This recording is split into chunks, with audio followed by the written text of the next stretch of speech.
नमस्ते अतिराजाय विवेकानन्दसूरे सच्चित्सुखस्वरूपाय स्वामिने तापहारिणे। পাশ্চাত্যের কাছে বিজ্ঞান শেখো আর শেখাও বেদান্ত। আগে মানুষের সেবা। বাগবাজারে 1897 ফেব্রুয়ারির শেষ সপ্তাহে নানা প্রসঙ্গ চলিতেছে। এমন সময় একজন আসিয়া সংবাদ দিল যে মিরর সম্পাদক শ্রীযুক্ত নরেন্দ্রনাথ সেন স্বামীজির সঙ্গে দেখা করিতে আসিয়াছেন। স্বামীজি বলিলেন, তাকে এখানে নিয়ে এসো। নরেন্দ্রবাবু ছোট ঘরে আসিয়া বসিলেন এবং আমেরিকা ও ইংল্যান্ড সম্বন্ধে স্বামীজিকে নানা প্রশ্ন করিতে লাগিলেন। উত্তরে স্বামীজি বলিলেন, আমেরিকাবাসীর মতো এমন সহৃদয় উদারচিত্ত অতিথি সেবাপরায়ণ নব নব ভাব গ্রহণে একান্ত সমুৎসুক জাতি জগতে আর দ্বিতীয় দেখা যায় না। আমেরিকায় যা কিছু কাজ হয়েছে তা আমার শক্তিতে হয়নি। আমেরিকার লোক এত সহৃদয় বলেই তারা বেদান্ত ভাব গ্রহণ করেছেন। ইংল্যান্ডের কথাই বলিলেন, ইংরেজদের মতো কনজারভেটিভ প্রাচীন রীতিনীতিতে পক্ষপাতী জাতি জগতে আর দ্বিতীয় নেই। তারা কোনো নতুন ভাব সহজে গ্রহণ করতে চায় না, কিন্তু অধ্যবসায়ের সহিত যদি তাদের একবার কোনো ভাব বুঝিয়ে দেওয়া যায় তবে তারা কিছুতেই তা আর ছাড়ে না। এমন দৃঢ় প্রতিজ্ঞ অন্য কোনো জাতি মেলে না। এজন্যই তারা সভ্যতায় ও শক্তি সঞ্চয়ে জগতে সর্বশ্রেষ্ঠ স্থান অধিকার করেছে। উপযুক্ত প্রচারক পাইলে আমেরিকা অপেক্ষা ইংল্যান্ডেই বেদান্ত প্রচার কার্য স্থায়ী হইবা অধিকতর সম্ভাবনা। ইহা জানাইয়া স্বামীজি বলিলেন, আমি কেবল কাজের পত্তন মাত্র করে এসেছি। পরবর্তী প্রচারকগণ ওই পন্থা অনুসরণ করলে কালে অনেক কাজ হবে। নরেন্দ্রবাবু, এইরূপ ধর্মপ্রচার দ্বারা ভবিষ্যতে আমাদের আশা আছে কি? স্বামীজি বলেন, আমাদের দেশে আছে মাত্র এই বেদান্ত ধর্ম। পাশ্চাত্য সভ্যতার তুলনায় আমাদের এখন আর কিছু নেই বললেই হয়। কিন্তু এই সার্বভৌম বেদান্তবাদ, যা সকল মতের সকল পথের লোককেই ধর্মলাভের সমান অধিকার প্রদান করে, এর প্রচারে তারা পাশ্চাত্য সভ্য জগৎ জানতে পারবে ভারতবর্ষে এক সময়ে কি আশ্চর্য ধর্মভাবের পূরণ হইয়াছিল এবং এখনো রয়েছে।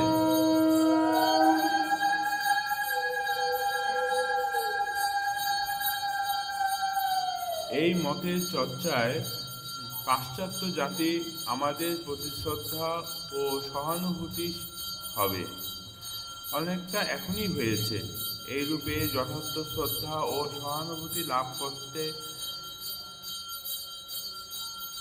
পারলে আমরা তাদের নিকট ঐহিক জীবনের বিজ্ঞানাদি শিক্ষা করে জীবন সংগ্রামে অধিকতর পটু হব।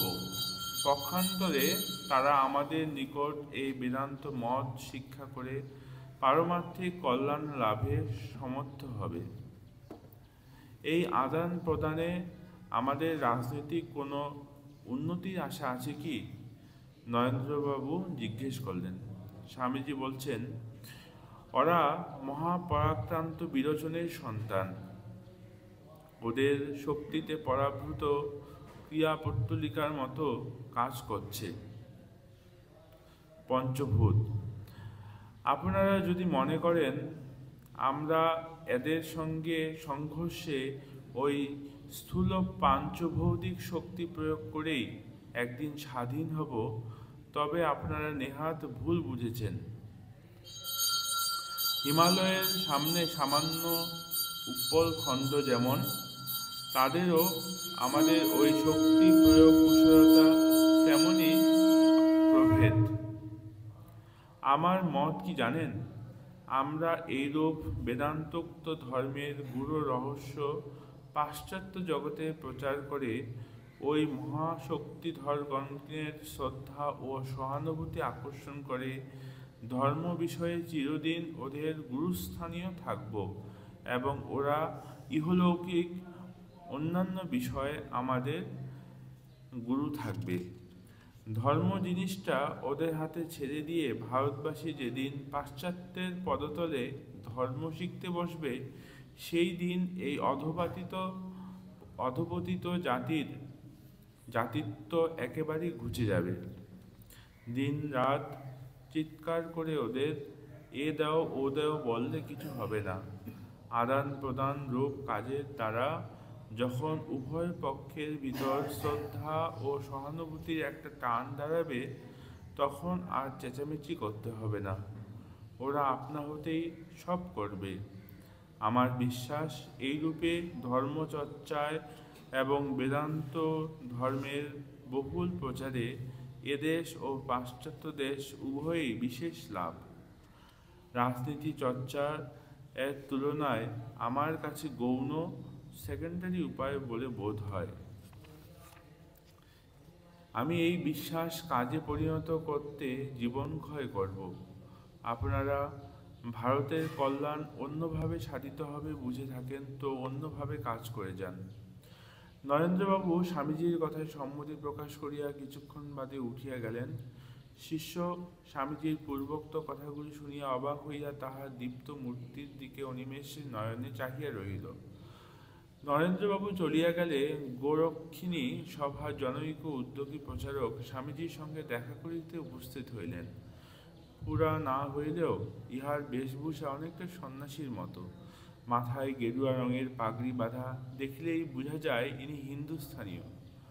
গোরক্ষা প্রচারকের আগমন বার্তা পাইয়া স্বামীজি বাহিরের ঘরে আসিলেন। প্রচারক স্বামীজিকে অভিবাদন করিয়া গোমাতার একখানি ছবি তাহাকে উপহার দিলেন। স্বামীজি উহা হাতে লইয়া নিকটবর্তী অপর এক ব্যক্তির হাতে দিয়া তাহার সহিত নির্মুক্ত আলাপ করিতেছিলেন। স্বামীজি: আপনাদের সভার উদ্দেশ্য কি? প্রচারক: আমরা দেশের গোমাতাগণকে কসাইয়ের হাত থেকে রক্ষা করিয়া থাকি। স্থানে স্থানে পিজর পোল স্থাপন করা হইয়াছে, সেখানে রুগ্ন, অকর্মণ্য এবং কসাইয়ের হাত হইতে কৃত গোমাতাগণ প্রতিপালিত হন। স্বামীজি: এ অতি উত্তম কথা। আপনাদের আয়ের পন্থা কি? প্রচারক: দয়াপরবশ হইয়া আপনাদের ন্যায় মহাপুরুষ যাহা কিছু দেন, তাহা দ্বারাই সভার ওই কার্য নির্বাহ হয়। স্বামীজি: আপনাদের গচ্ছিত কত টাকা আছে? প্রচারক: মারোয়ারি বণিক সম্প্রদায় এই কার্যের বিশেষ পৃষ্ঠপোষক। তাহারা এই সৎকার্যে বহু অর্থ দিয়াছেন। স্বামীজি: মধ্য ভারতে এবার ভয়ানক দুর্ভিক্ষ হয়েছে। ভারত গভর্নমেন্ট 9 লক্ষ লোকের অনশনে মৃত্যুর তালিকা প্রকাশ করেছেন। আপনাদের সভা এই দুর্ভিক্ষকালে কোনো সাহায্য দানের আয়োজন করেছে কি? প্রচারক: আমরা দুর্ভিক্ষাদিতে সাহায্য করি না, কেবলমাত্র গোমাতাগণের রক্ষাকল্পেই এই সভা স্থাপিত। স্বামীজি: যে দুর্ভিক্ষে আপনাদের জাত ভাই লক্ষ লক্ষ মানুষ মৃত্যুমুখে পতিত হল, সামর্থ্য সত্ত্বেও আপনারা এই ভীষণ দুর্দিনে তাদের অন্ন দিয়ে সাহায্য করা উচিত মনে করেননি? প্রচারক: না, লোকের কর্মফলে পাপে এই দুর্ভিক্ষ হয়েছিল। যেমন কর্ম তেমনি ফল হইয়াছে। প্রচারকের কথা শুনিয়া স্বামীজির বিশাল নয়ন প্রান্তে যেন অগ্নিকণা স্ফুরিত হইতে লাগিল। মুখ আরক্তিম হইল, কিন্তু মনের ভাব চাপিয়া বলিলেন, যে সভা সমিতি মানুষের প্রতি সহানুভূতি প্রকাশ করে না, নিজের ভাই অনশনে মরছে দেখেও তার প্রাণ রক্ষার জন্য এক মুষ্টি অন্ন না দিয়া পশুপক্ষী রক্ষার জন্য রাশি রাশি অন্ন বিতরণ করে, তার সঙ্গে আমার কিছুমাত্র সহানুভূতি নাই। তার দ্বারা সমাজে বিশেষ কিছু উপকার হয় বলে আমার বিশ্বাস নাই। কর্মফলে মানুষ মরছে, এরূপ কর্মের দোহাই দিলে জগতে কোনো বিষয়ের জন্যই চেষ্টা চরিত্র করাটাই একেবারে বিফল বলে সাব্যস্ত হয়। আপনাদের পশু রক্ষার কাজটাও বাদ যায় না।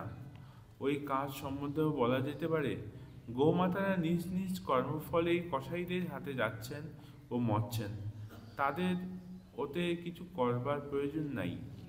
প্রচারক একটু অপ্রতিভ হইয়া, হ্যাঁ, আপনি যাহা বলিয়াছেন তাহা সত্য, কিন্তু শাস্ত্রে বলে গরু আমাদের মাতা। স্বামীজি হাসিতে হাসিতে, হ্যাঁ, গরু আমাদের যে মাতা তা আমি বিলক্ষণ বুঝেছি। তা না হলে এমন সব কৃতি সন্তান আর কে প্রসব করবেন? হিন্দুস্থানি প্রচারকের ওই বিষয়ে আর কিছু না বলিয়া বোধ হয় স্বামীজির ভীষণ বিদ্রুপ কিছুই তিনি বুঝতে পারিলেন না। স্বামীজিকে বলিলেন, এই সমিতির উদ্দেশ্যে তিনি তাহার কাছে কিছু ভিক্ষা প্রার্থী। স্বামীজি, আমি তো সন্ন্যাসী ফকির লোক, আমি কোথায় অর্থ পাব যাতে আপনাদের সাহায্য করব? তবে আমার হাতে যদি কখনো অর্থ হয়, আগে মানুষের সেবায় ব্যয় করব। মানুষকে আগে বাঁচাতে হবে, অন্নদান, বিদ্যাদান, ধর্মদান করতে হবে। এসব করে যদি অর্থ বাকি থাকে তবে আপনাদের সমিতিতে কিছু দেওয়া যাবে। ওম শান্তি শান্তি শান্তি। হরি ওম তৎসৎ।